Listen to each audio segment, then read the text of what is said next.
Hello everybody, welcome to my channel. This is Faith, whatever you want to call me, and hello, welcome to another true crime video. My voice is not the best, but it's still better than before, so I'm excited to give you all a true crime case, even though this is a not great case.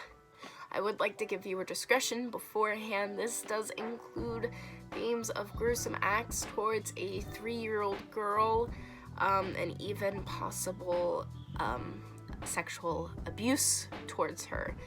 So if you cannot handle that subject, I do not blame you. I have cried multiple times throughout reading this case. So if you can't handle it, please click off. Your mental wellness is much more important than a silly YouTube video. Like all cases I have covered, this one hit me hard, as I have 2 little brothers who are around this age that I would actually die for, and picturing this happening to them just absolutely breaks my heart. This beautiful young girl was unfortunately taken at 3 years old, and it is a very tragic story, so once again, even with my viewer discretion, I beg that if you are sensitive to this topic, to click off. Cheryl was 3 years old and born in 1966, so Cheryl would have been 53 years old today. She had 3 older brothers, Ricky, who was 7 at the time, Stephen, who was 5, and Paul, who was 4. Her mother was named Cheryl, and her father was named Vince. However, on January 12th, 1970, their lives would all change, unfortunately, for the worse. The family was having a day at the beach, except for Vince. This beach was called Fairy Meadow. Now, Vince, I believe, was at work during this time, so it was just the mom and the 3 brothers. Cheryl had decided to play a game with her brothers, but this led to her running into the women's dressing room and was refusing to come out unless her brother or her mother came and got her. But because it was the girls' room and there were only brothers, they all went to go get their mother. Ricky says he can remember her smiling and giggling and didn't know anything was wrong until his mother couldn't find Cheryl in the girls' dressing room and asked, "Where did you leave her?" Witness reports show that people did see a young man run off with a toddler, but it didn't seem wrong at the time. Child abductions were not very common, especially in Australia, which is where this takes place.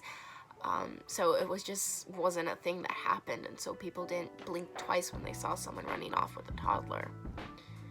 This is when a huge search began for Cheryl. It seemed that the only way that Cheryl was gone was because of an abduction.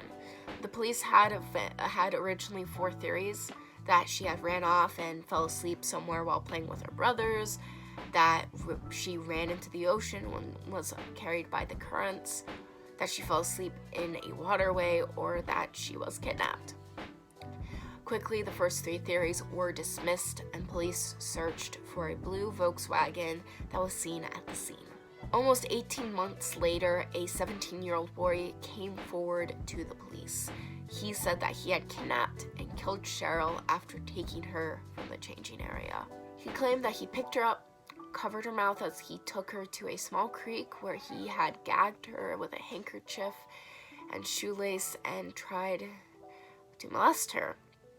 But because she was screaming, he said that he started strangling her to get her to be quiet and ended up killing her. The police believed that this kid was lying for attention and that his confession was not reliable and was not tried for murder or the kidnapping of Cheryl.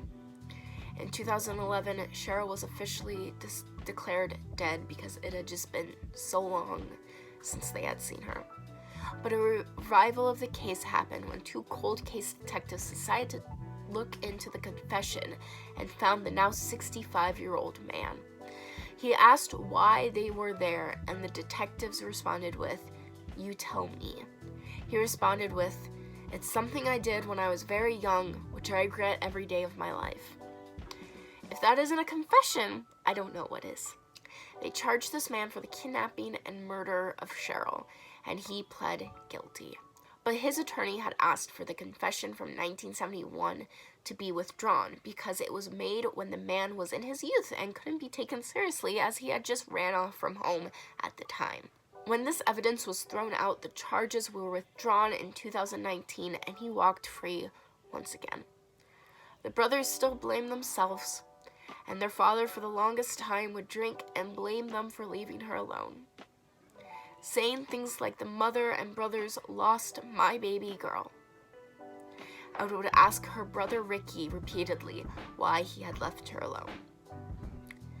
Like I said, this case is very sad. The family was practically broken by this, and it seems the man who committed this crime never will do time, even almost 5 decades later. Because Cheryl has been declared deceased and we can't do anything, I will be linking the non-profit organization Thorn in my description. Thorn was made to protect and defend children who have been taken into sex trafficking and are exploited online. If you could, please consider donating to their cause. If you like this video, go ahead and give it a thumbs up. If you have any thoughts or suggestions on the case, leave them down in the comments. And if you like content like this, or my other true crime videos, or my reviews, go ahead and subscribe. As always, peace out.